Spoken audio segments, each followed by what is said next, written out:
Greetings, everyone. Good morning to our friends on the West Coast. Good afternoon to our friends on the East Coast. My name is Kevin DeSano. I'm our Chief Growth Officer here at Beacon Pointe. And thank you for joining us for our August 2022 Macro and Markets Update with our Chief Investment Officer, Michael Dow. Before we get started, just a couple of key housekeeping items. If you have questions, please feel free to type them into the Q&A chat box at the bottom of the screen. Those will pop up and we'll try to consolidate the questions. We may not have time to get to all of them. Typically with several hundred people, as we typically have on these calls, it's hard to get to all the questions during the course of our time together today, but we will certainly try to get to some of them and give you an opportunity to ask questions directly of Michael. As always here at Beacon Pointe, our objectives are to align our clients' wealth with what matters most to them.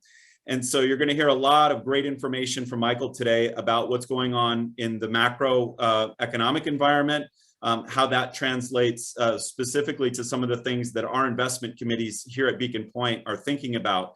But as always, with our private clients as well as our institutional clients, everyone has a different risk tolerance, time frame, investment objectives for their portfolios. That's why our advisors and our institutional consulting teams work very closely with you on an individual basis to use all of this information as well as additional information about your specific needs to align your wealth with what matters most to develop portfolios. Obviously, our all-wealth approach, one of our key pillars of our all-wealth approach here at Beacon Pointe is access to institutional quality investments. And so without further ado, I'd like to bring in Michael Dow to talk through what's going on in the macro and market environment today. It's been an interesting quarter since our last discussion, hasn't it, Michael? Well, it's historic, Kevin. There's been a lot going on in the macroeconomic environment, a lot of cross currents that's been reflected in the uncertainty and in some of the negative market reaction, at least until July, where we had a historic rebound. I think a lot of folks are asking whether or not that's durable. And I think there's a framework that we can provide that might help get to the answer, maybe not definitively, but for the way we look at the markets and how we build portfolios here at Beacon Pointe, having a good handle on what's going on in the macro economy, trying to understand where GDP is headed, what the Federal Reserve is doing, and then marrying that to what's already priced into various asset classes so that we can build optimal portfolios that achieve your objectives is really key. And this quarterly update is a good opportunity, I think, for us to connect with a lot of our clients and prospective clients and let them know exactly what we're thinking. Just to put a fine point on it, when trying to build a portfolio that's going to outperform in a given environment, it's good to have a framework, and we look at things both in a kind of an intermediate term and in the long run. It's very difficult to know what the Federal Reserve is going to do on September 21st, which is their next FOMC meeting. In fact, I don't think Jay Powell knows exactly what they want to do with interest rates then. So trying to predict things in the short run, trying to time the market, trying to figure out where things are headed over shorter periods than 1 or 2 years is really very difficult. And in fact, it can be dangerous if you're acting on some of those impulses. So we look at things from an intermediate time frame and from a longer term time frame, and we develop themes and thesis. And the theme or the thesis, the longer term investment thesis that we've been working with for the last 2 years. I'll start the conversation today with a review of it. We called it investing in a world of financial repression. So the financial repression thesis, for those of you that have listened in the past or have heard me speak almost any time in the last 2 years, has a lot to do with the debt load that we put on the national balance sheet. That is the national debt, which now just crossed over 30 trillion, which we had to have, which increased dramatically from about 20 trillion to 30 trillion during the last 2 years, or primarily in 2020 and early 2021, to combat the COVID recession, has created an environment where interest rates need to be repressed. And I'll talk about what repressed interest rates and higher inflation and some of the other tactics that the government can pursue to help reduce the debt mountain and the debt load is the first part of our conversation today. And that all falls under the heading of our longer term thesis of financial repression. But we've seen a reversal, and financial repression has gone on pause because the inflation environment has forced the Federal Reserve to act. If financial repression is keeping interest rates low so that the federal government's debt sustainability can be maintained, unfortunately, inflation causes the Federal Reserve to reverse that. And so the policies and the tactics of financial repression are on pause. The question is for how long and what comes next. And again, I'm previewing now what I think is our next longer term investment thesis, which is tentatively titled The End of the Great Moderation. We've actually seen in the last 6 months what that might look like we've seen a preview of it in the markets. We've seen what happens when the Federal Reserve is unable to step in and support equity markets. We've seen what happens when inflation increases above the Fed's target, and the disruption that causes when you have higher than expected economic volatility. GDP volatility is off the charts in the last 2 years. Inflation volatility is off the charts. The hallmark of the Great Moderation, and I'll describe that in coming slides, was this period of time where the business cycle was smoothed out, economic volatility was low, and that meant that uncertainty about the economic outlook also was lowered, and that translated directly into higher asset price returns, higher equity market returns, and it also was the driving force behind a 40-year-long bull market in bonds. So the Great Moderation was great for investors, and that's the secular outlook, the secular thesis. Those are two secular theses. The one that's on pause right now that I think still is going to have some implications for investing for the next year or two remains financial repression, but we need to start preparing for what comes next. And I think the next secular thesis is likely to be related to the end of the Great Moderation. How do we invest over shorter periods of time? The answer is we develop cyclical themes, and the cyclical theme to date remains late cycle dynamics. We started articulating that in the fourth quarter of last year, and it relates to where we are in the business cycle and the fact that we've already reached a peak. We've reached peak economic activity, peak corporate profits, not peak inflation, but peak monetary policy and peak fiscal policy support. All of those things peaked in the fourth quarter of last year and have started to reverse.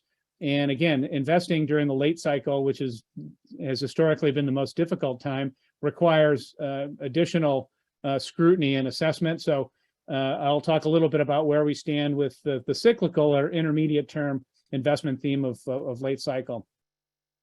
How do you position the portfolio in the current environment? That's what we're all talking about here. A secular theme, just to put a fine point on it, a secular thesis is a 3 to 5 year outlook. A cyclical theme is a 1 to 3 year outlook, and it's just a framework for us to put the context of the asset class or the equity and bond environment into a context that we can use, that we can better understand how to position portfolios to perform to achieve your objectives. And again, that's what we're talking about. There's a lot of macro here, but it's all about how do we actually position portfolios to take advantage of opportunities and protect client assets on the downside. So I always start with a quick overview of global growth. Kevin, was there a question? I was just going to say one point. So, we had a few folks that kind of dialed in late. If you have questions, right at the bottom of the screen, there's a Q&A chat box. Go ahead and type those questions in. We may not have a chance to get to all of them, but we'll be consolidating the questions throughout the course of the presentation and shooting some of those over to Michael. So thanks, Michael. Sure. So again, we always start with placing the United States in the context of a global growth environment. And I can't stress this enough. Asset prices, that is the direction of the equity market, has everything to do with macroeconomic variables and what the Federal Reserve is doing about those macro variables. So understanding global growth and the United States growth in addition, in particular, to global growth is really important. So I'll just highlight right now the things we're looking at. We saw global growth again peak last summer. These are PMIs, which are activity indices for both the entire globe, the developed markets, emerging markets in the US, the developed markets here, and some of the bigger emerging markets here. Each country has its own activity indicator. Green, of course, means good. Yellow to orange is a transition to the lower economic activity, and red is you're probably in a recession. So it's good to just see what the trends are. And I think I want to point out that while we're still in positive territory, anything where you've got, these are the global PMIs here, a global PMI reading above 50 means that the world economy is expanding. And it's at 51.1 for both manufacturing and global services, which are the two biggest components of the global economy. It's definitely still positive, but well off the peak that we saw in the summer of 2021. So that was the genesis last fall of our peaks thesis and theme for the cyclical environment, which is now transitioned to late cycle dynamics. What has caused the slowdown? The answer is a worldwide increase in inflation has caused a reversal in what was the most important thing for asset prices for the last 2 years, and that was global central bank monetary policy accommodation. That is, when the central banks of the world are spraying the world with liquidity, that is, they're doing quantitative easing or lowering interest rates, then the capital markets tend to respond positively. And central banks can do that, but they have a limit. The limit, of course, is inflation. And as inflation rose across the globe, first emerging market countries had to start raising interest rates to defend their currencies. And that's the orange line. This is the average of EM central bank rates. They went from 2% to 6.5%. On the other axis here is developed market central bank rates, which were packed on zero for about 2 years until the first quarter of this year. Developed market central banks found themselves behind the curve, and they had to raise interest rates very quickly in order to catch up. And you've seen the effect of that. That's the proximate cause, by the way, of the destruction of value in the equity market in the first half. That caused the increase in interest rates led directly to the negative drawdown in equity markets. There's only been 127. There were 127 rate cuts since March of 2020 when with the global central banks of the world. We look at 60 or 80 central banks here, and these are multiple cuts by multiple global central banks that began in March of 2020, but that's reversed. And now there's been again 50% again as many rate hikes since March of 2020. And just looking at the number of global central bank rate hikes in the last 3 months, there's 20 times, been 58 rate hikes and only 3 rate cuts. So basically the point of this chart is very simple. When the global monetary policy policymakers are in accommodation mode, that is when interest rates are low and the balance sheets are high, equity markets and risk assets tend to respond positively, but that whole process has gone into reverse. And it's a very important thing to try to get a handle on when thinking about positioning portfolios. The other thing that's important to note is kind of where we are in the business cycle and in the global business cycle. The last time I did this presentation, the US was about here, kind of mid-cycle of the late, sorry, not mid, I don't want to use that word because it will confuse the terminology. We were about in the middle of the late cycle, but things have accelerated. We've had another GDP print that's negative, and along with the Eurozone and the UK and Russia, which has its own challenges, we seem to be heading from positive economic activity to something more negative. And even though we've had 2 quarters of negative GDP growth, that doesn't mean all activity is in negative growth mode. In fact, it may or may not be determined that we're in a recession right now, because if you look at industrial production, you look at other elements of economic activity, the PMIs, and frankly, the labor market, it would be the most unusual recession we've ever had. So it's really hard to put, the American flag down here in trough zone while we still have such a strong labor market. So that puts the US right about here, just on the cusp. We could go either way. Makes for a very uncertain investing environment, and it's why I think it's important to be cautious right now. And just to go right to the conclusion, the portfolios are positioned in a rather neutral way right now for those that allow us to the discretion to do so. Kevin? Yes, a couple questions around this topic that you're talking about right now. First, actually, both of them from Rob. Can you speak about the deglobalization, such as moving away from China and Russia as trading partners, and how that affects inflation as new supply chains are brought up? And the second kind of related element to that is any thoughts on the potential drawdown in the U.S. economy, not necessarily the markets, but just the economic impact if China were to invade Taiwan? It would be negative from a risk perspective, and it would have a negative implication for consumer spending, for business decision making in terms of making investments. But like a lot of things, there wouldn't be a direct impact, with the possible exception of another slowdown in chips coming from Taiwan Semiconductor, which is the world's largest maker of semiconductors. So an invasion of Taiwan from China is a geopolitical risk. It's not a high geopolitical risk, because the U.S. has been very clear about what the reaction would be. So it's a tail risk, which we're aware of, but it's difficult to position the portfolios for it. It would not be good for inflation. It would not be good for economic activity.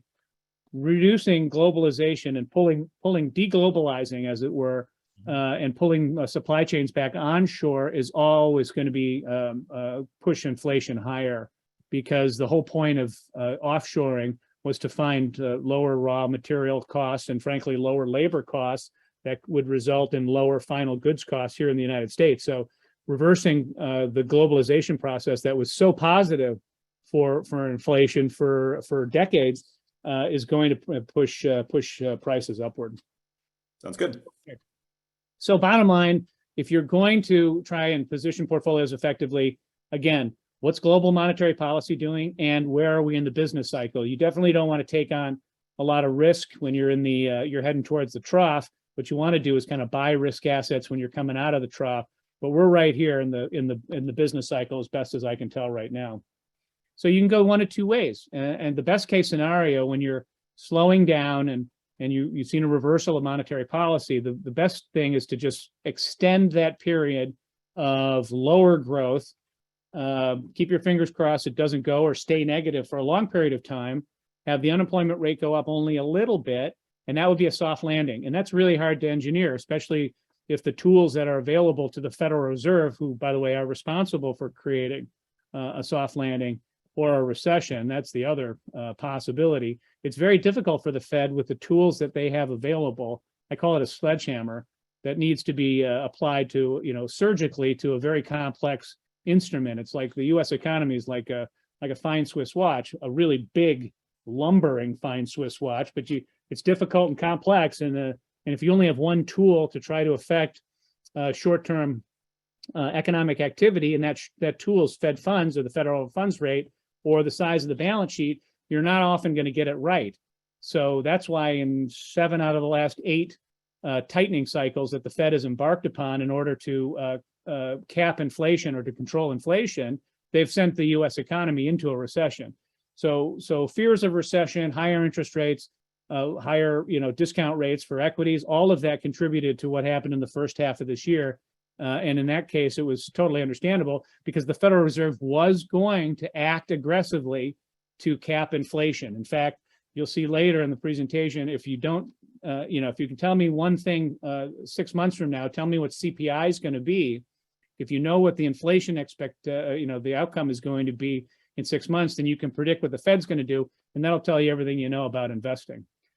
So I said at the top of the webinar, the first thing we're going to do is have a quick look at financial repression and revisit it, why it's important, why it's been really important to understand in order to outperform in the portfolios for the last 2 years, and why we may be moving towards a different regime. Not calling for that yet. Our investment committee is just looking very carefully at all of the things and all of the factors that would go into a change in our secular investment theme. And we haven't made the decision yet, but it will be a topic of conversation in coming investment committee meetings. And at some point, I suspect that the financial repression theme will have played out. But what is the financial repression theme? Let's just give a quick review. Financial repression, which has been employed by governments around the world at various times and in various locations for the last 50 or 60 years, is very well understood. It's the policies that governments pursue to keep their interest rates low. And in the US, we would call that quantitative easing. Quantitative easing was done primarily to provide liquidity to the marketplace, but it has the added effect of lowering nominal interest rates. And if you're issuing debt, if you're the biggest issuer of debt around, that would be the US federal government, and you have to roll your debt over. You've got debt that you're paying coupon interest on. You want lower interest rates as the debt rolls over. You can't afford to have interest rates rise dramatically when you have 30 trillion of debt, half of which is going to come due in the next 4 or 5 years, and then have interest rates get jacked up on you, because frankly the budget is going to get busted. The federal government only has a certain budget to work with, and interest expense is a line item on that budget. It's about 2 or 3% of the budget. It could go to 4 or 5 or 6% if interest rates doubled from the average coupon that the Treasury is paying now. I'm just trying to motivate the discussion for why you would pursue financial repression policies and how to do it. Well, again, if you have high debt levels and that debt needs to be rolled over to maintain debt sustainability, you need to repress longer term interest rates. So that's what the federal government did.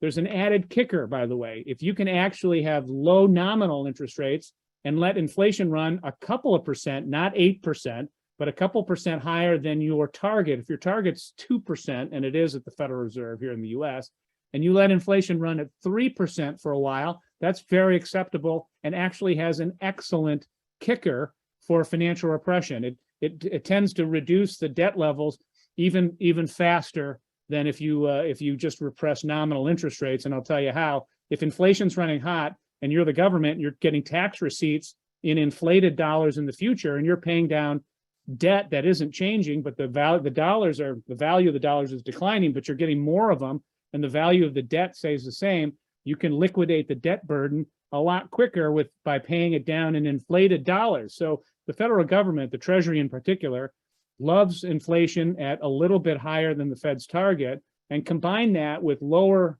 nominal yields when you're rolling the debt over, and you get negative real yields, which has been the hallmark of the interest rate environment for 2 years until March or April of this year, when actually, because the Fed started raising interest rates, real yields became positive. So this is the point.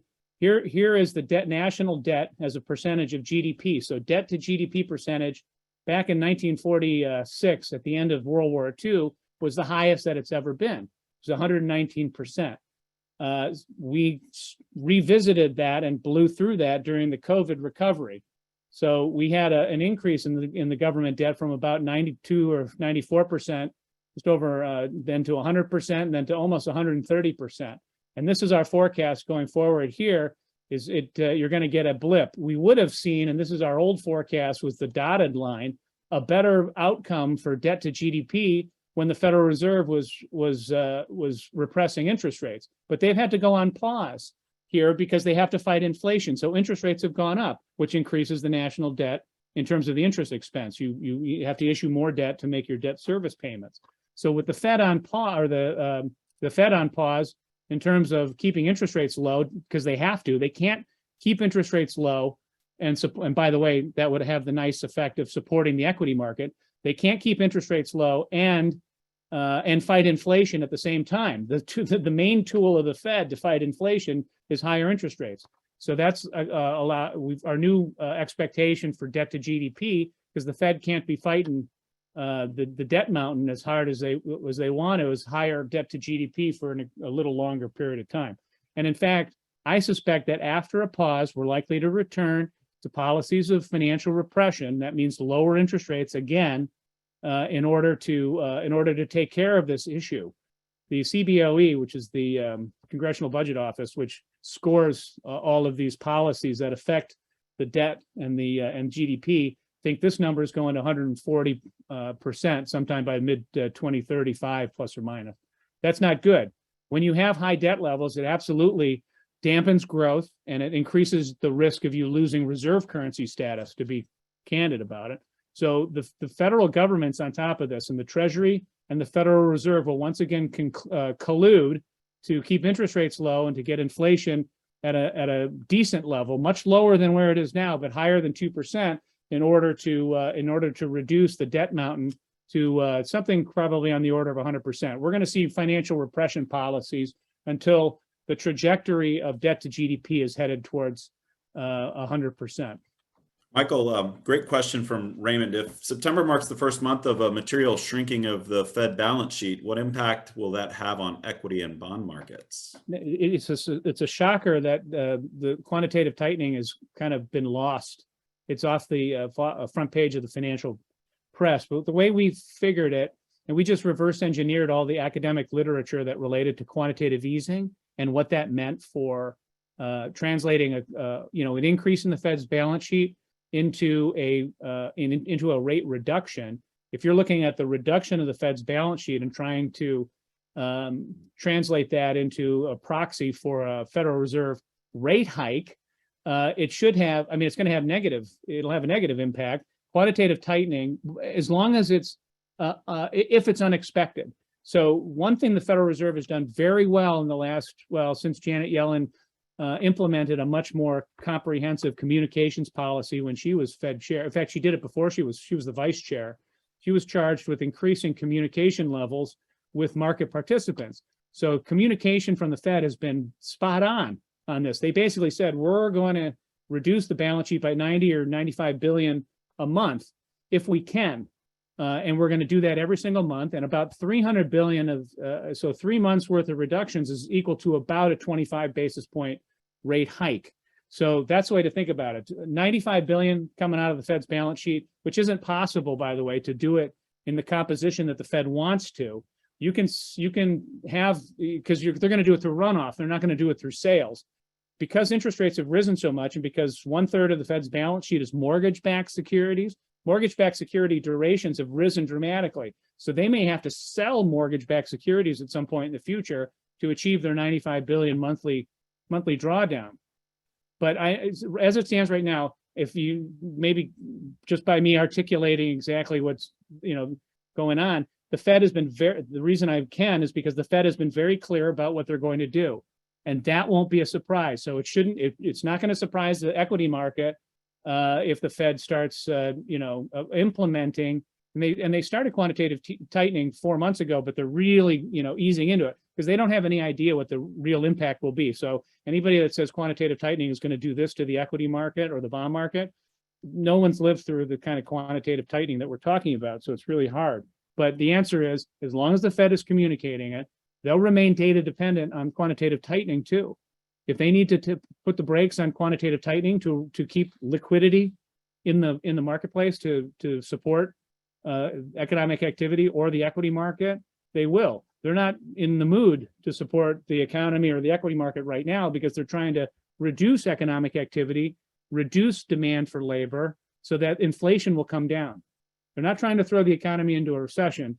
But the two tools they have are quantitative tightening and interest rate increases, and they'll combine those two tools the best way they know how in order to achieve their longer term objective.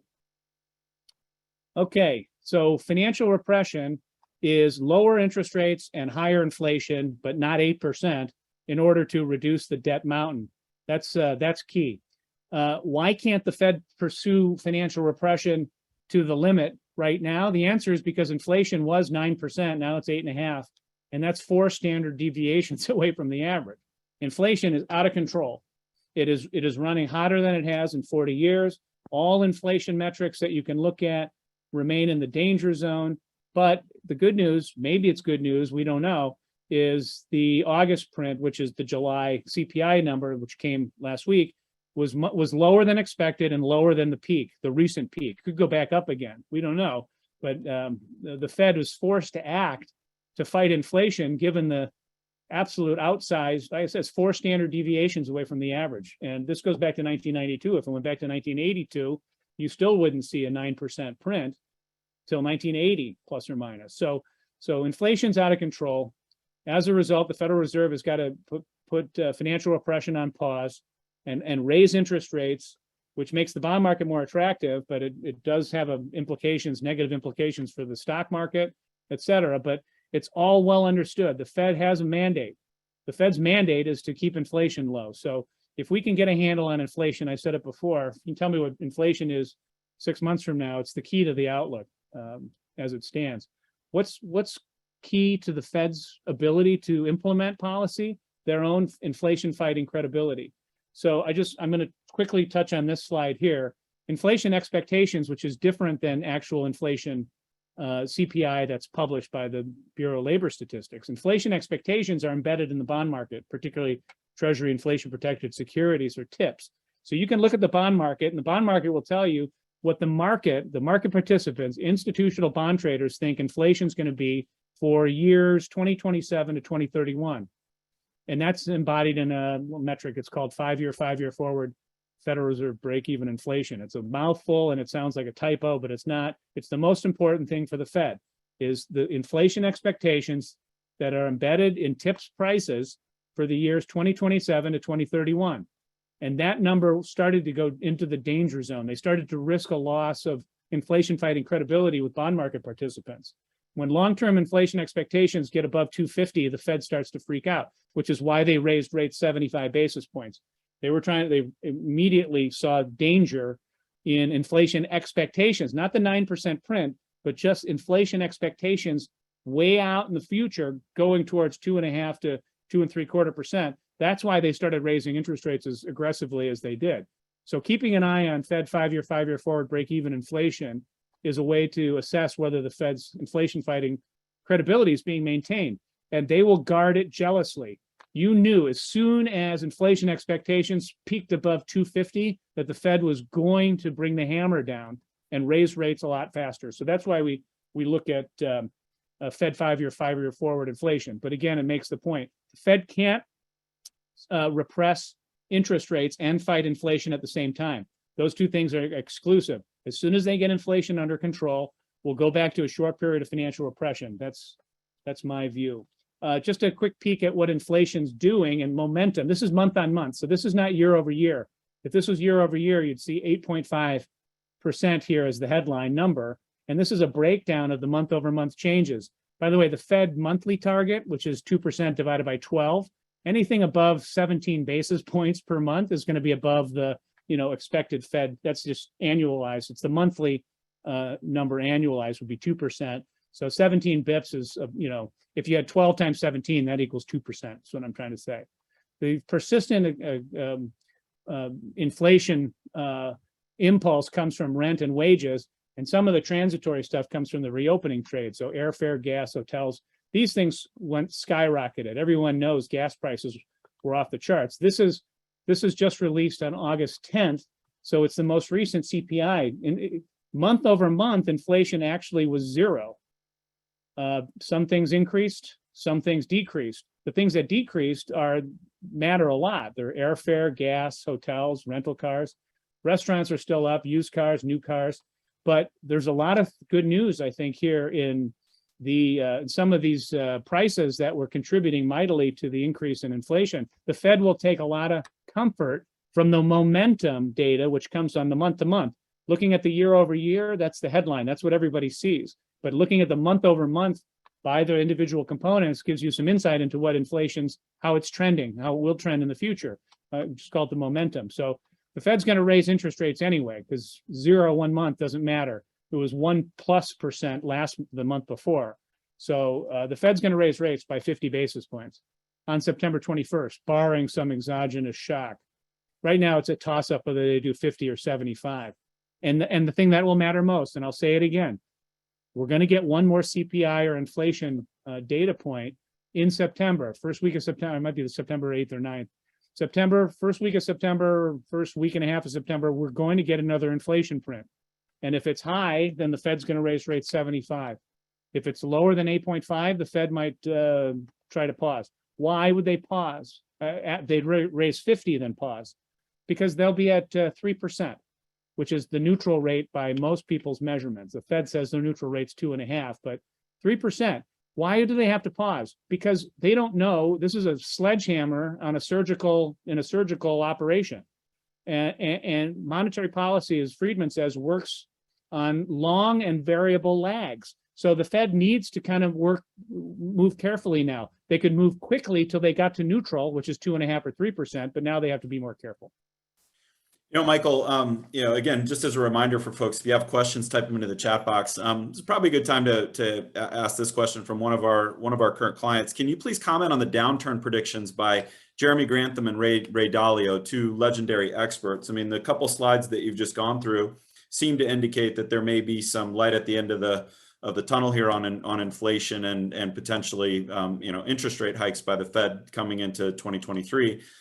Any differences in our views versus those two who have a little bit more dire predictions on what's ahead? The essence of a market is the difference of opinions, right? And I grant you, Ray Dalio, particularly, has a great track record.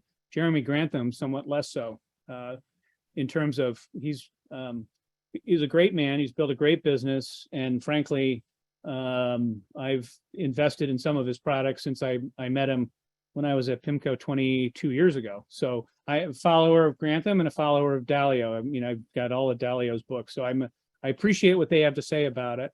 And it's all about timing. And there are folks out there that see things, that I don't see, and I may see things that other people don't see, and putting the mosaic together. So what they're talking about, I mean, it's all about assessing probabilities to various outcomes. And if they're articulating an outcome, it doesn't mean that that's their base case. It just means that it's probable. And for Jeremy Grantham, for example, the more negative outcomes he tends to ascribe a higher probability than I would. Dalio, he looks at the world in a very interesting way and more importantly, has been very successful investing by looking at the world a little bit differently. So, with all due respect, our job at Beacon Point, however, is we've got specific clients with specific objectives that we're trying to optimize for, and they have different clients and different objectives. So we're unfettered in terms of our focus on trying to get our clients to achieve their objectives. And I read a lot. I read a lot of what they write. I read a lot of what a lot of other investors and pundits write, and try to come up with what I think is the best secular and cyclical themes that will guide our portfolio construction process. Okay, inflation momentum. I guess that's the headline. It appears to be waning, but again, not so sure. And you just don't know. So it's a very uncertain investment environment, which is why I broadly feel being neutral risk. And neutral risk means something very specific. Clearly, it means being one thing for institutional investors, but it should mean the same for private clients too. It means being neutral to your strategic allocation. And strategic allocation is generally articulated or quantified by a benchmark. And while the benchmark doesn't enter into the conversation very often on the private client side, it's front and center if you're an institutional investor and you're investing using the endowment model.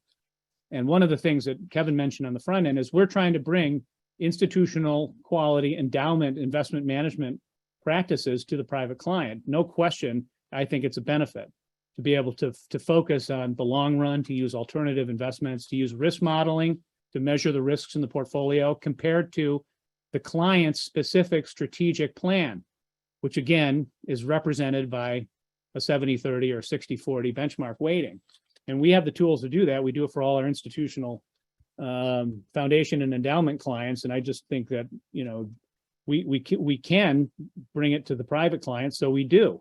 So, but at this point in the cycle, being neutral to me, because of the uncertainty, I say inflation momentum might be waning, but it's very uncertain. It's good to be neutral to your strategic plan right now. And you'll hear more about that as we go through.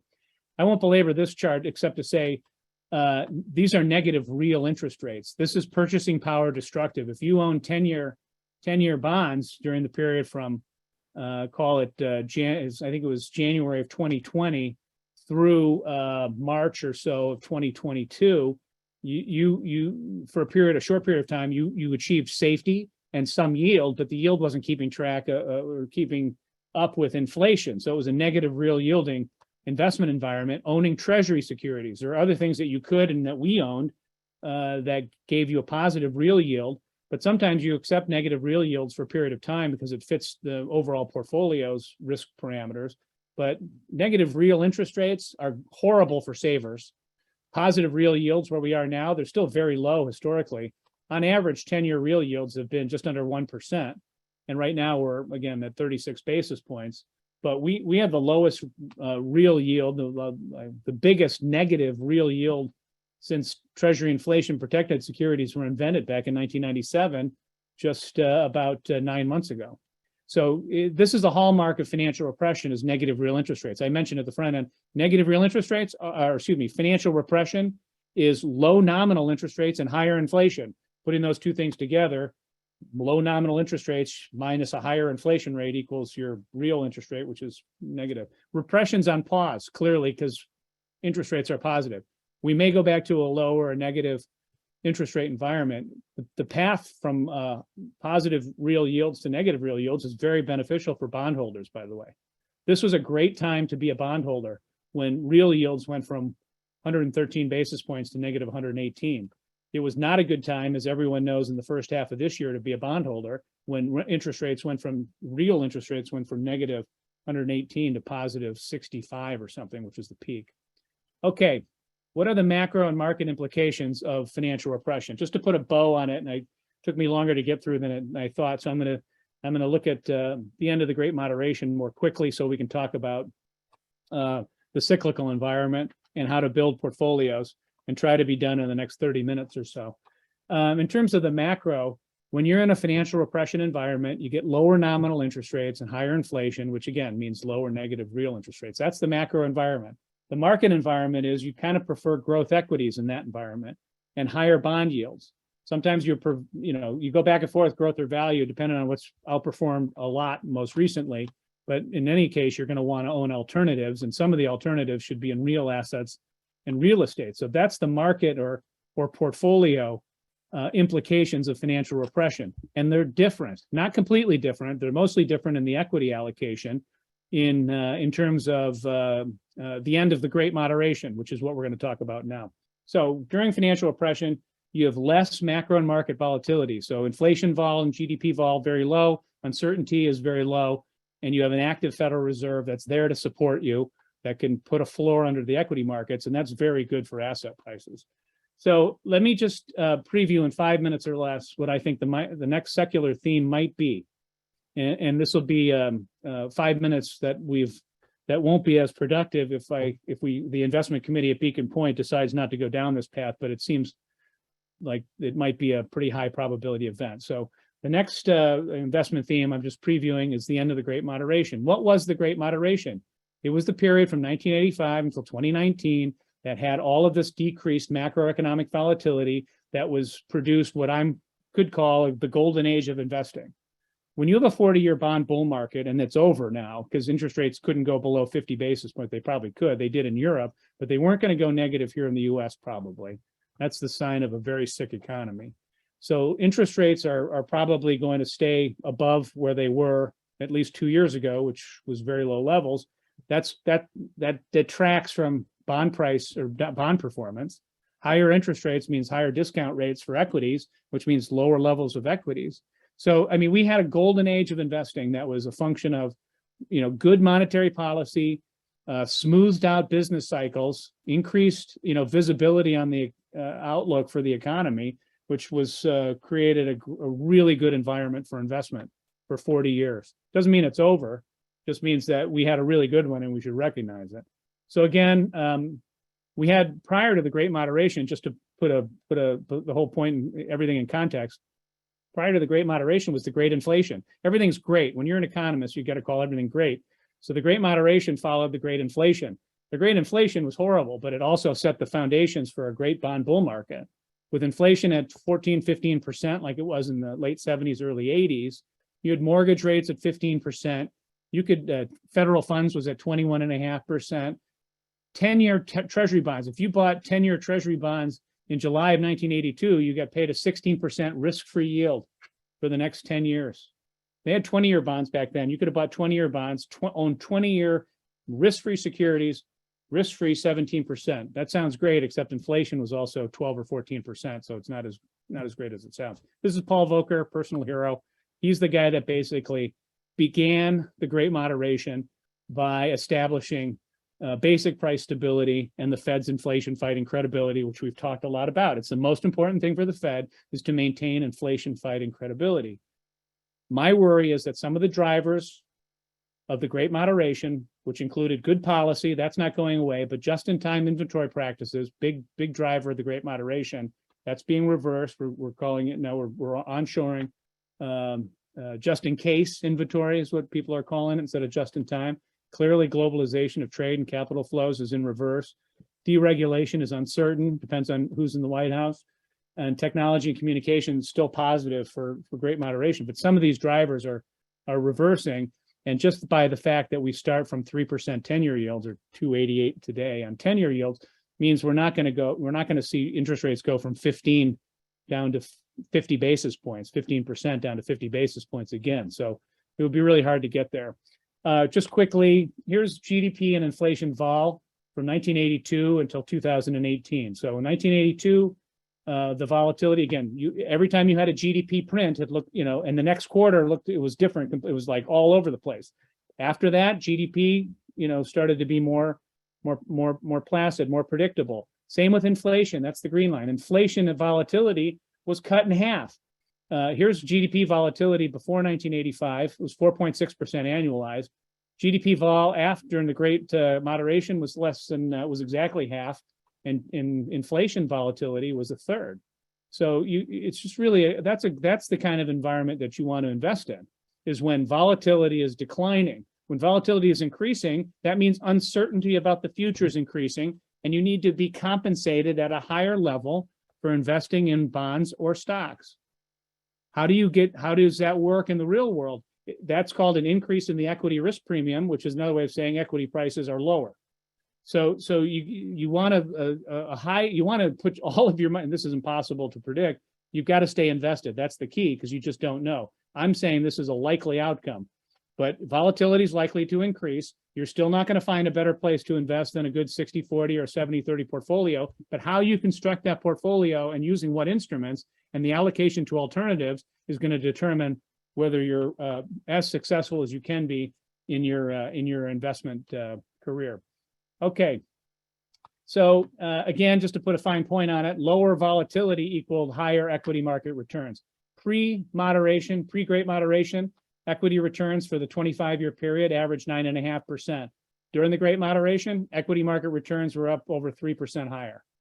Okay, bond yields, you had a 40-year bond bull market. Clearly, bond prices are going up when you go from a 13% 10-year yield down to 90 basis points, which was where we were at the end of 2020. So again, looking at history and trying to connect it to asset prices, looking at macroeconomics, connecting it to the asset price performance, and then trying to make some judgments if you can, and it's very difficult, but try to assess where we're going from a longer term basis is how we look at the world and how we invest on your behalf. So just Michael, to put it, Michael, this actually brings up an interesting point. If the golden age is over of investing, does that mean that there are no opportunities in the market for investors ahead? I think that last chart indicated that's probably not the case. But what are your thoughts on that as we move forward? It's just, I mean, it's just going to be more difficult, and it's going to be necessary to have more tools and experienced advisors at your disposal. It's not so much that it was, anybody, the phrase rising tide lifts all boats applied to the period from 1985 until 2019. And although there were a lot of bumps on the way, clearly the great financial crisis can't be ignored during that period. But if you just, plunked your money down and left it in the market, you achieved high levels of return, for example, 12.5%. What are they going to be going forward? Just lower than this. And anyway, but it's the only game in town. Just because you're not going to get 13% equity market returns for the next 25 years doesn't mean that you can't and shouldn't be a prudent, thoughtful investor and make sure your money is working as hard as it possibly can for you. Institutions aren't going to quit the markets because they're not going to get what they got 25 years ago. What's in the back, rear view mirror is ancient history, and it doesn't matter. It helps you put the future into context, but you still only have one objective in mind, and that is to, fund your liabilities, achieve your spending target, or if you're a private client, make sure you can retire the way you want to retire. That means it's going to be harder. Having sophisticated tools and having a strong advisor at your side is probably going to become more important going forward, is how I describe it. guess that's kind of a plug for Beacon Point, Kevin, to a certain extent, or a good advisor. Certainly have somebody to help you do your investing. What are the implications of the end of the Great Moderation? Higher nominal interest rates, higher inflation, and positive real yields. This was lower nominal yields when we were looking at the financial repression. Markets, quality stocks and bonds, again, real assets and alternatives, are real assets and real estate under alternatives. A good portfolio that's diversified, strongly risk managed, and adjusted at the edges to take advantage of opportunities and to avoid icebergs if possible, using securities that make the portfolio more optimal, like alternatives. That's the endowment model. It's the way endowments and foundations invest. And it will produce better results. I mean, I sometimes quote the Dalbar study for how the average private client did for the last 20 years versus an institutional client that was following an endowment model with a 60-40 benchmark. And the answer is it's a double. And that study is available. JP Morgan published the information most recently in June. So I guess I can use the numbers, which again, the source is Dalbar and JP Morgan. Average private client had a 3.6% total return in the last 20 years, whereas a 60-40 or endowment type client had a 7.4%, or more than double. Why? Well, there's differences, obviously, between institutions and private clients, time horizons and taxes, but that's not why. It's because institutional investors tend to focus on market-related returns, not absolute returns, and they tend to have access to different strategies and advice that allows them to build more optimal portfolios. So that's the way to go. If it's the end of the Great Moderation, you're not likely to have the same level of declining interest rate, macroeconomic volatility, and you're going to have a more cautious Federal Reserve. They're not going to be the firemen ready to put out the fire. Okay, so let's jump into late cycle dynamics. I guess I might put us down a little bit closer here at this point. But the outcomes are the same: soft landing or recession. And I want to highlight some of the characteristics of late cycle dynamics in the 10 minutes or 15 minutes or so I have left. They are peak economic activity, peak fiscal policy, peak monetary policy, et cetera, higher inflation, and less compensation for risk taking. What does that mean? Less compensation for risk taking means equity prices during the expansion period have risen to a higher level, which means by definition, future expected returns go down. As the equity market goes up, expected returns in the future go down. That's by definition. And bond prices yields tend to decline, and spreads on corporate bonds tend to tighten. So yields are lower. That means less compensation for risk taking in the bond market. Those are the characteristics of late cycle dynamics. And we saw that kind of be applied to the markets from January to June with a vengeance. So we started talking about this and positioning portfolios at the second half of last year, and that worked out well for clients that are in strategy portfolios here, full-on strategy portfolios. Again, not everybody's on a strategy, but everybody out there is getting the investment committee's best thinking and adjusting the portfolios to the extent they can.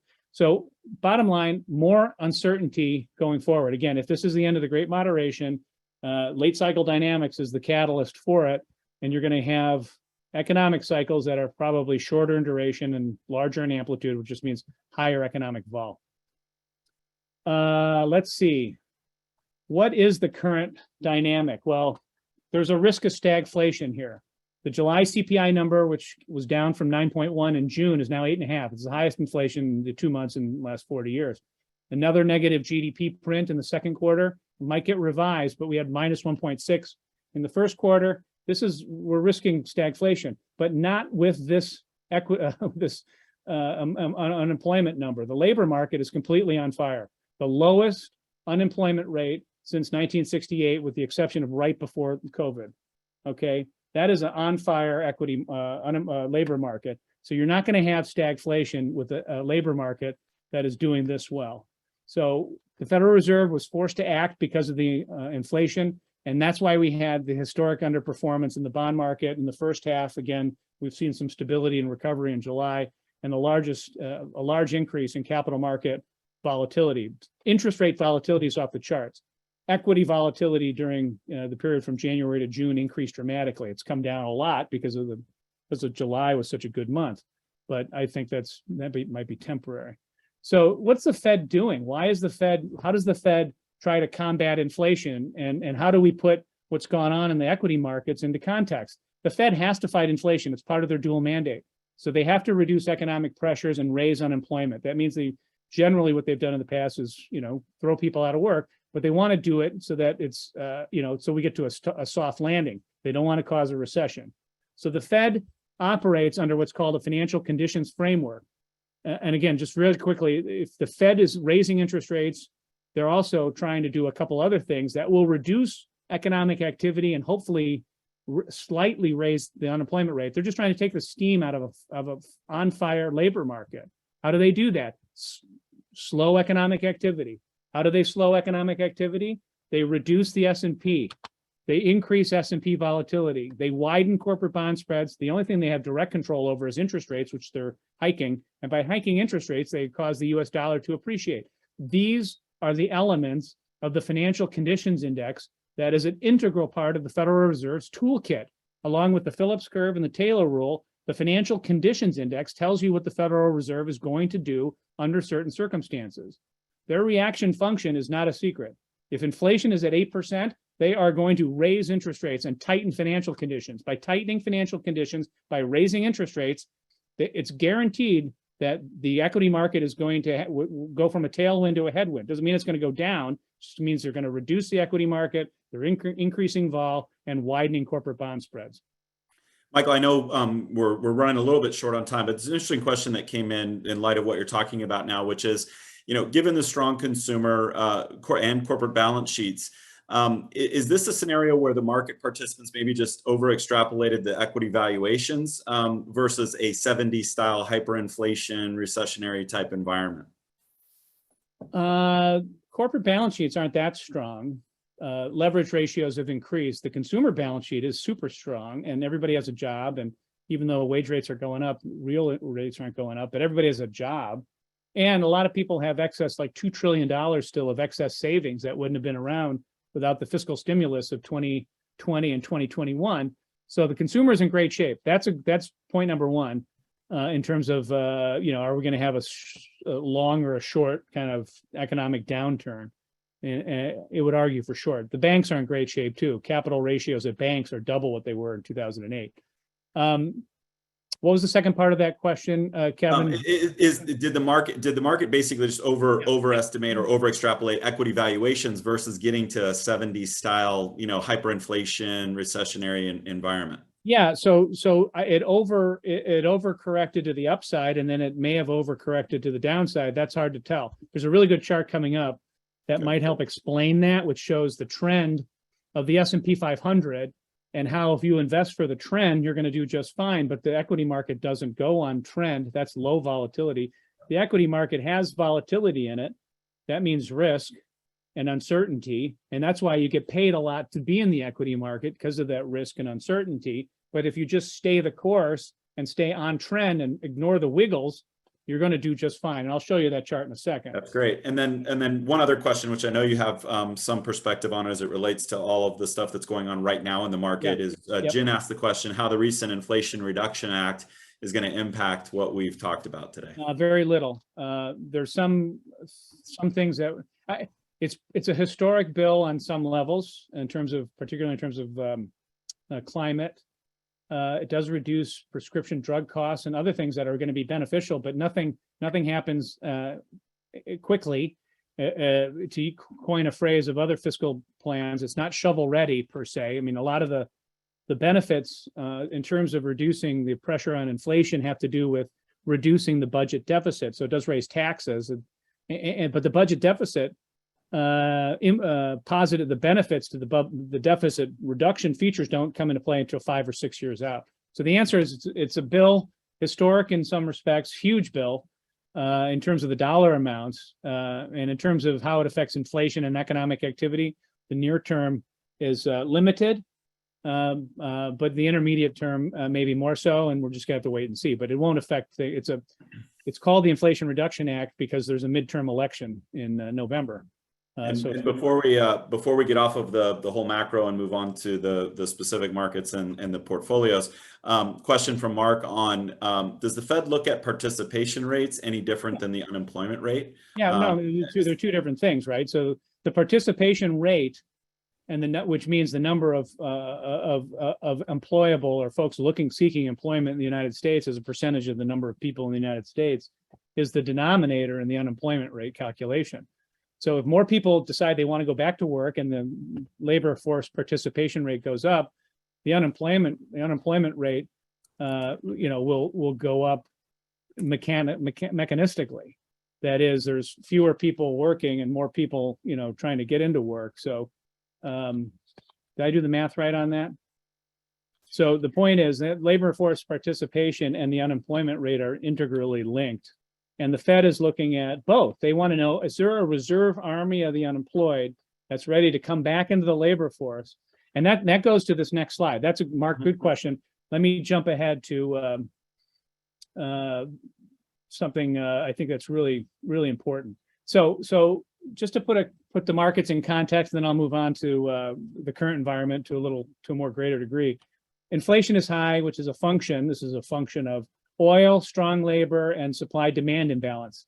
The Fed is hoping some things are going to happen here. They were forced to act, right? So they're trying to reduce economic activity. Specifically, they're trying to reduce upward pressure on wages, and they're going to get one of three outcomes. We're either going to have a soft landing, a recession, or we're going to get stagflation. And none of these things, by the way, are mutually exclusive. You could have one, then the other, et cetera. So if the likely outcomes fall into three camps, what does a soft landing mean? It means that inflation goes down with a limited impact on the unemployment rate. That is, we don't have to throw that many people out of work.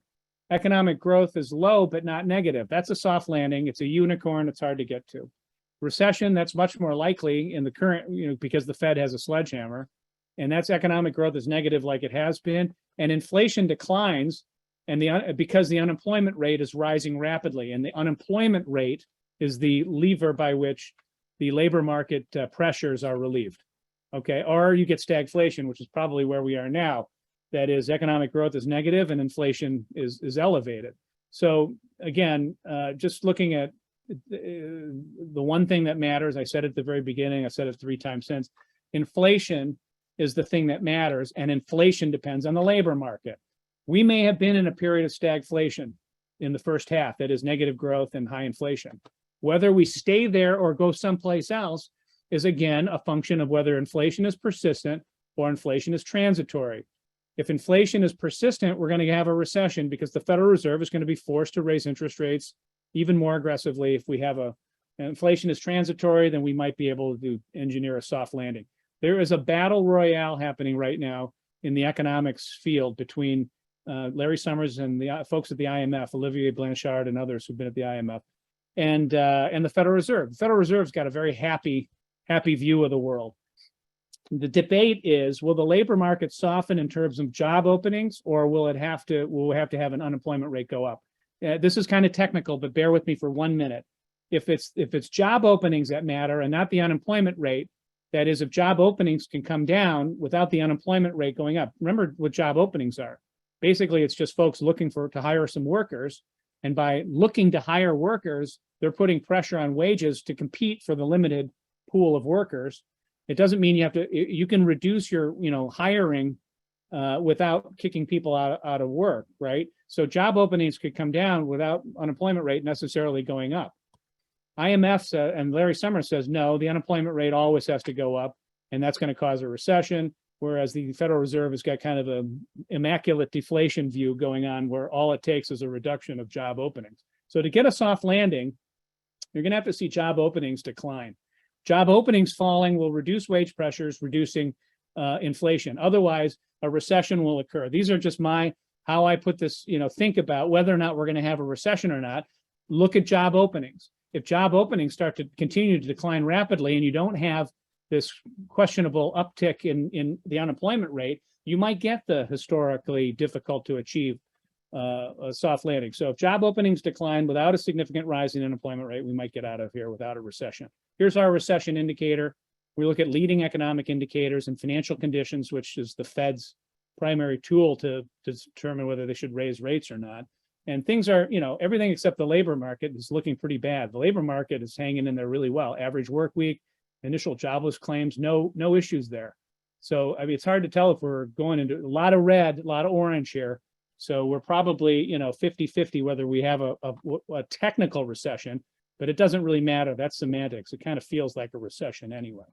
Okay, what does it mean for the stock market? Well, let me just take a step back and say, in the Great Moderation, the average expansion lasted 103 months, whereas going all the way back to the 1920s, the average business cycle expansion only lasted 60 months. So again, something new, unusual, and different about the Great Moderation that might not hold for the future. Recessions were shorter during the Great Moderation too. What happens to the stock market? Well, during and before a recession, stock market performance is very poor. But after a recession, over the course of the next year, the stock market tends to recover. That's another way of saying a recession is not the end of the world. A recession is a reset. A stock market down 20% or even 30%, it's a reset. And it always lays the foundation, unless it actually is the end of the world, which only happens once. So we don't really have to think about it that much. Okay. If it only happens once, we can set it aside. Assuming the world will continue, we should stay invested because, generally speaking, after a recession, on average, since 1927, the stock market's been up 25% after a recession's over. 3 years later, it's been on average annualized up 15%. So just something to keep in mind. What other market implications of the late cycle? Love this chart. I presented it a lot. It's the performance on a calendar year basis going back 42 years. In 1980, for example, the stock market returned 33% and had a minus 17% drawdown during the year. So these blue dots are the drawdowns during the year, yet the orange bars are where the stock market actually ended up for these years. I want to be here. I want to be in 1995 to 1999. Look at all of those up market years. That was spectacular. Unfortunately, again, higher equity prices today lead to lower future equity prices. And that's just what happens, and it all evens out. I'll show you a great chart on the trend in a second. But in 2021, we were up 27%. We only had a -5. Those are the years you want to have. No drawdowns of note and up 27%. Super rare. Here in 2022, we were down 23%. We're down 10% now, or maybe it's 9.5%. So, but 1/3 of the time you get a 17 or more drawdown. And it's not a one-way ride. Don't forget that. It's not a one-way ride, but 70% of the time, the calendar year ends up positive. I'm going to look at just a couple of quick charts here. By the way, here's all of the July's returns, or the top 10 July returns since 1927. In 2022 at 9.2%. It's the fourth best July on record. The others were from the 30s, by the way. 1932 was a great July. Imagine up 38% in July of 1932. So this is the best July performance we've had since 1939. Don't know what the rest of 2022 will bring, but it is an election year, so there's a couple of charts that might put the election in perspective here as well. These are from BlackRock. Credit where credit's due. Stock market performance during election years. All election years, the first half is blue, the second half of the year is in green. Elections occur in November, so things tend to be okay during the half of the year that have the elections in them. All years, not just midterms, but all presidential elections and midterms. Stock market up 5.5% in the first half of the year. These are every other year, so there's down years in between. These are just even years, just to be precise. Because obviously, if the stock market returned 12% every single year, that would be more than the average. So all years, the first half of election year, you get up 5.5. Second half is a little higher. During midterms, and I'm not sure there's any explanation for this, it's just historical data and historical fact. During midterm elections only, the first half of the year is generally pretty crummy. And the second half is generally pretty good. I caution everyone on the phone that past performance is no guarantee. I'm not actually calling for up 7% in the second half of the year, but historically, in midterms, the second half's been pretty good. And in fact, this is stock market performance month by month in the second half. The fourth quarter is where, right up into the run-up of the election, the month of the election, which is November, and the month after, things seem to get sorted out. Why is it? I think it's probably because there's uncertainty heading into the election. September is always a bad month. So there's uncertainty heading into the election. Once the election seems like it's going to, we're all going to survive it. And that by October, even if, your guy or gal doesn't win, and then November, it's all over, usually, then you have uncertainty being removed. And so the stock market does pretty well. So stock market volatility has been very high. I'm just going to say this. We can look for lower equity market volatility once we see signs of a moderation in inflation, because it'll mean that the Fed's going to take their foot off the gas pedal here. Okay, this is a chart that'll take 20 minutes to talk about, but it goes to the point of fear and greed, and stock markets getting ahead of themselves, and then on the upside, and you have euphoria, and then you have depression when the stock market goes down 19 or 20 or 30%. So this is the S&P 500 going back almost 20 years. It also has Fed funds on it, and it has a notation about the average inflation rate. So in the post-Great Financial Crisis, this is the trend line, plus or minus. I just drew that in there, eyeballed it. And if you look at the Great Financial Crisis trend, there's a period of time, 2015 to 2017, where the stock market was underperforming trend. Then you had, the COVID thing where we were way below trend, but then we had total, monetary policy and fiscal policy, double-barreled recovery. Let's get this thing done, that caused the stock market to go way above trend and reached a peak of almost 4,800. We're at 4,305 at last night's close, minus 9.5% from the peak. But you'd have to be minus 20% just to get back to the trend. I'm not saying that we're always on the trend or we're always going to return to the trend, but the Federal Reserve is not going to support the equity market. It can't support the equity market and fight inflation at the same time. It's not possible, because supporting the equity market means lowering interest rates, which would add fuel to the inflation fire. If they can't lower interest rates to support the equity market because inflation is high, then the stock market is going to go lower than it would otherwise. I would not be surprised to see a 20 or a 30% down from the peak. That's minus 10 or minus 20 from here. Does that mean it's going to happen? No, but you're not going to get a Fed response. That's the problem. Why? Because inflation's 8.5% now. The Fed could respond when inflation was 2%. This is something called the Fed put. See me after if you want a fuller description of what the Federal Reserve put means. But what it means in colloquially is the Fed steps in to support the equity market by easing financial conditions and by lowering interest rates.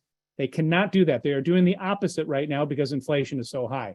So it does add a little element of risk to the market. It's why we're neutral.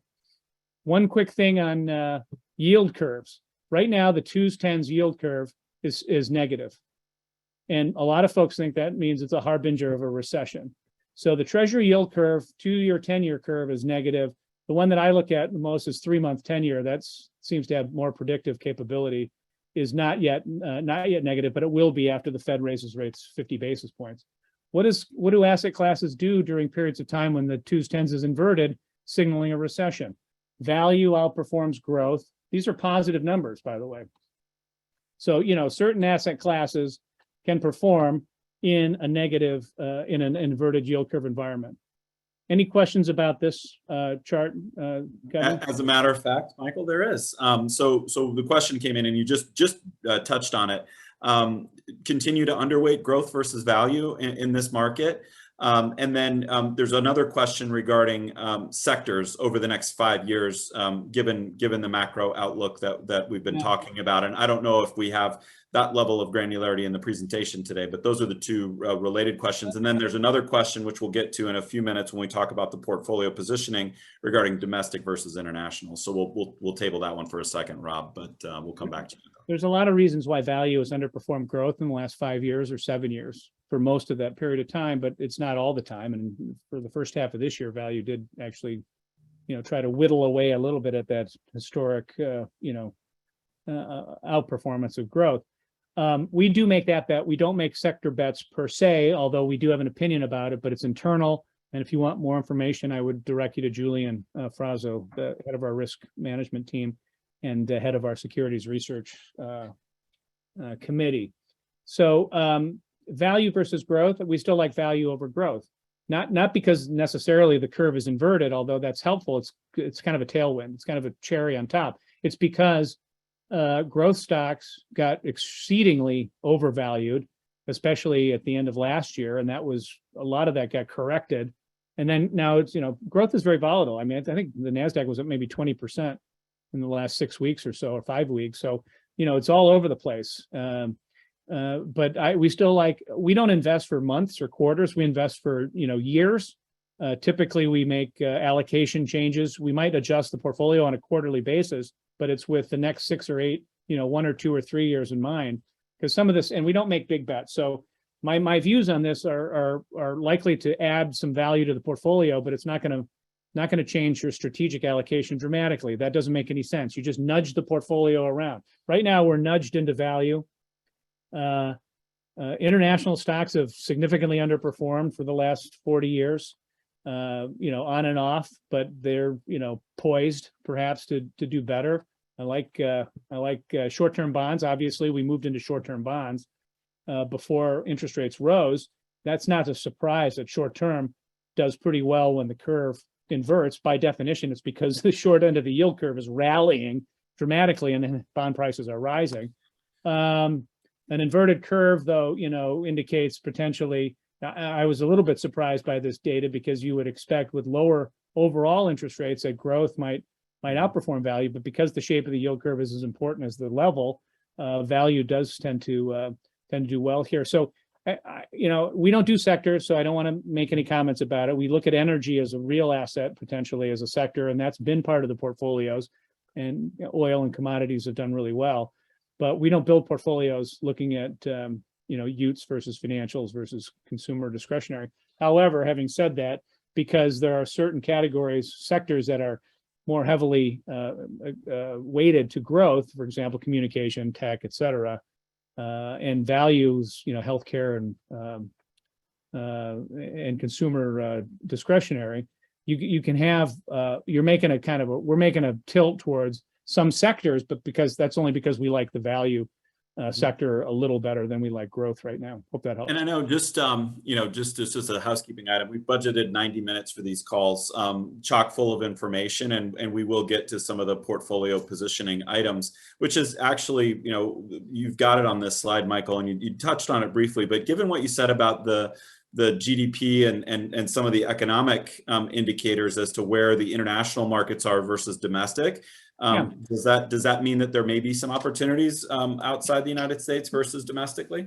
We think so, and although there's a home bias generally, we go where the strategic allocation tells us, because over the long run, and a diversified exposure to a portfolio that includes not just U.S. stocks, but a good dose of international equities is likely to provide a better risk-adjusted return. It won't over short periods of time, but over long run, as long as they're not completely correlated, they will. And frankly, international has had such a poor run, you would think they were due. So there are valuation arguments to be made that support developed equities.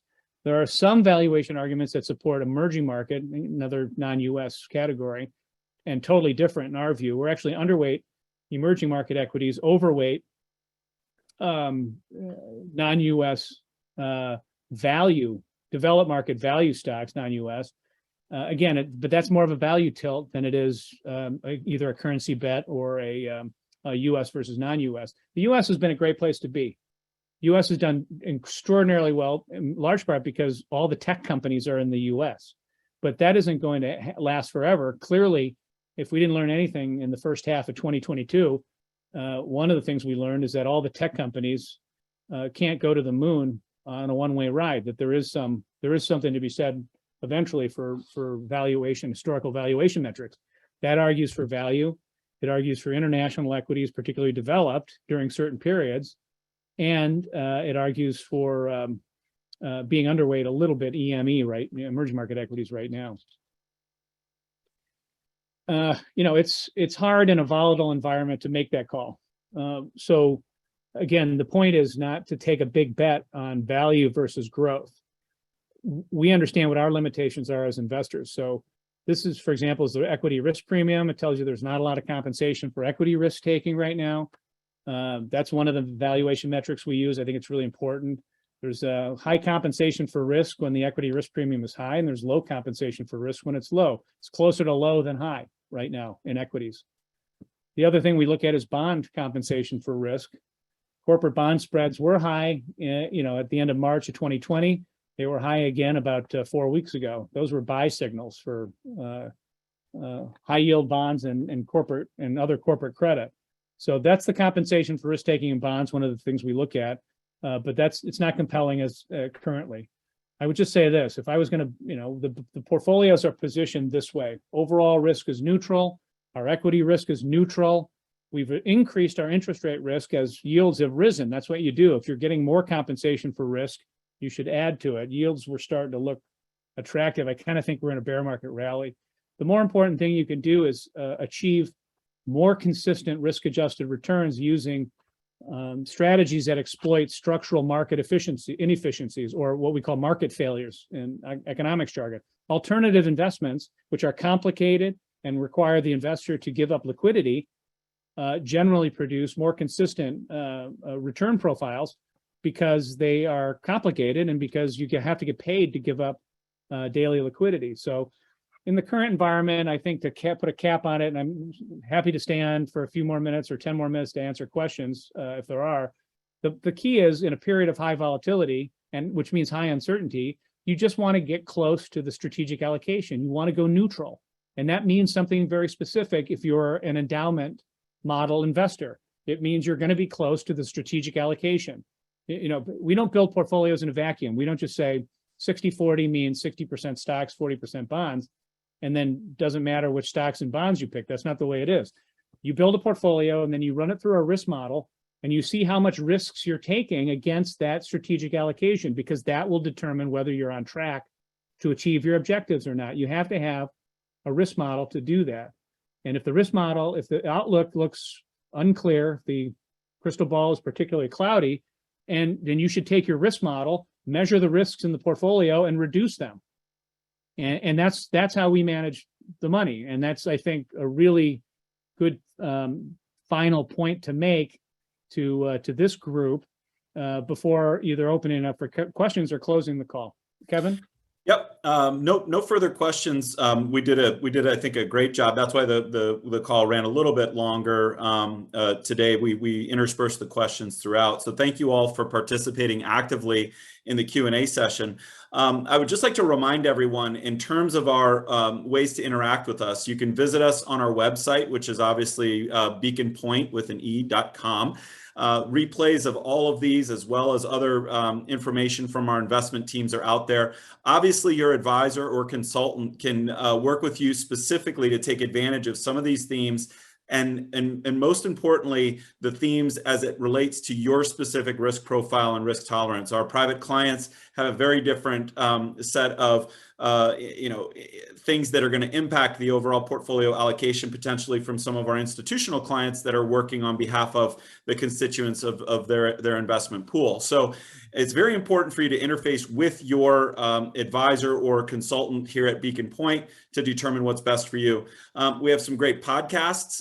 Those of you that are big fans of Michael and these macro and market updates can go out to wherever you receive podcasts, or even to our website, and get our Markets in Motion podcast, which are quick hitting updates from Michael on what's going on in the market. And we also have Dollars and Cents, which are podcasts from our two of our wealth advisors here at Beacon Point on all topics related to private client wealth management and investing today.